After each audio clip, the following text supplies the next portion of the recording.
ভারপ্রাপ্ত চেয়ারম্যান তারেক রহমান বলেছেন, অন্তর্বর্তীকালীন সরকারের রোডম্যাপ নির্দিষ্ট করতে হবে। সব পরিবর্তন তাদের পক্ষে সম্ভব নয়। তারপর আমরা বলতে চাই, তাদের যে মূল দায়িত্ব তা সঠিকভাবে পালন করতে হবে। শনিবার বিকেলে ঝিনাইদহ জেলা বিএনপির সমাবেশে ভার্চুয়ালি প্রধান অতিথির বক্তব্যে তিনি কথা বলেন।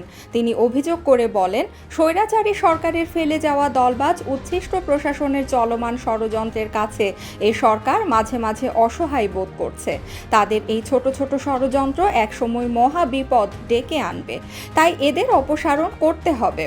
বৈষম্য বিরোধী ছাত্র জনতার আন্দোলনের সময় ঢাকায় নিহত সাব্বির ও রাকিব হোসেন হত্যার প্রতিবাদ ও বিচারের দাবিতে শহরের পায়রা চত্বরে অনুষ্ঠিত এ সমাবেশে বিএনপি নেতা আজিজুল বারী হেলাল, অনিত্য ইসলাম অমিত, জয়ন্ত কুমার কুণ্ড, আমিরুজ্জামান খান শিমুল, জেলা বিএনপির সভাপতি অ্যাডভোকেট এম এ মজিদ, সাধারণ সম্পাদক জাহিদুল জামান মনা, সাইফুল ইসলাম ফিরোজ সহ স্থানীয় নেতৃবৃন্দ বক্তব্য রাখেন।